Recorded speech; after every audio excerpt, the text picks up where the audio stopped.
Selamat pagi Ibu Bapak, saudari-saudara terkasih dalam Kristus Yesus. Marilah kita menyambut hari yang baru dengan membekali diri dengan firman Tuhan. Tapi sebelum itu marilah kita berdoa. Terima kasih Tuhan atas penyertaan-Mu bagi setiap kami melalui malam yang gelap. Kini kami menyambut hari yang baru. Tuhanlah yang kiranya membimbing kami melalui firman-Mu. Terima kasih Tuhan, dalam Kristus kami telah berdoa dan mengucap syukur. Amin. Firman Tuhan bagi kita hari ini diambil dari kitab Mazmur pasal 119 ayat 35. Biarlah aku hidup menurut petunjuk perintah-perintah-Mu, sebab aku menyukainya.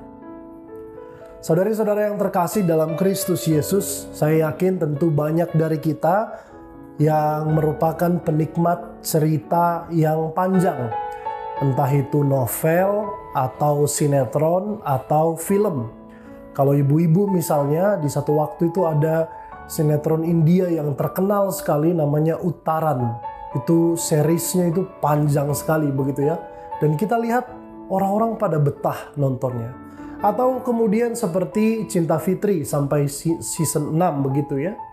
Lalu kemudian untuk rekan-rekan perempuan seumuran saya, biasanya mereka rela menonton drama Korea yang panjang begitu ya.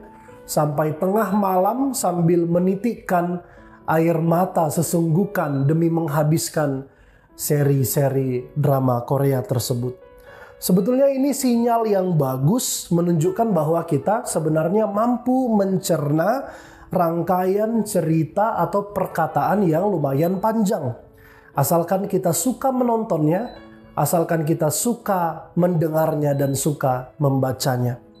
Ibu bapak yang terkasih, ayat kita hari ini merupakan bagian dari teks Mazmur yang begitu panjang. Mazmur pasal 119. Terdiri dari 22 stanza dan 176 ayat. Ini menjadi pasal terpanjang di kitab Mazmur dan juga di seluruh Alkitab kita. Pasal ini berisi nyanyian, kata-kata sanjungan terhadap firman Tuhan, Taurat Tuhan, yang jika dipedomani maka akan memperoleh kebahagiaan yang sejati dalam hidupnya. Pemazmur di sini secara khusus ayat 35 mengungkapkan kesukaannya terhadap perintah-perintah Tuhan. Kerinduan hidupnya adalah membuat perintah Tuhan menjadi petunjuk, menjadi kompas agar dalam setiap perjalanannya dia tidak tersesat dan boleh sampai tujuan dengan selamat. Pesannya adalah kiranya kita tidak jemu-jemu melihat firman Tuhan, membaca firman Tuhan dan mendengarkannya. Firman Tuhan itu sumber hikmat.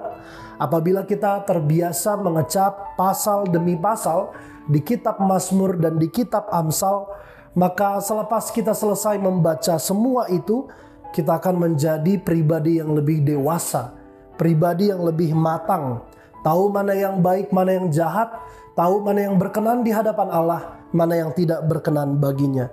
Yang pasti kita akan menjadi pribadi yang lebih bijaksana. Milikilah kerinduan membaca, mendengar, mencintai firman Tuhan. Maka akan terbangun tujuan yang pasti dalam hidup kita. Iman kita kokoh, nggak gampang runtuh diterpa berbagai cobaan. Firman Tuhan adalah petunjuk yang tidak pernah salah. Dan di tengah hidup yang acap kali riuh dan berisik ini, jika kita suka mendengar firman Tuhan, hati kita juga akan semakin teduh dan tentram. Amin, kita berdoa. Terima kasih ya Tuhan, kami diterangi oleh firman-Mu. Kami mau menyukai firman-Mu dan mendengarkannya siang dan malam. Dalam hari ini ya Tuhan, dalam segala kegiatan, aktivitas, pekerjaan kami, kiranya Tuhan yang melindungi setiap kami. Tuhan juga berkati pendidikan, sekolah dan kuliah, anak-anak kami, kerabat kami dimanapun mereka berada ya Tuhan, lindungi sertai mereka. Tuhan juga yang pulihkan orang-orang yang sakit. Tuhan juga yang lancarkan setiap orang yang menjalani tindakan operasi di rumah sakit hari ini. Dan pulihkan mereka ya Tuhan. Teguhkan juga dan hibur mereka yang berduka. Kami minta semuanya itu di dalam satu nama Yesus Kristus. Tuhan dan Juru Selamat kami yang hidup. Amin.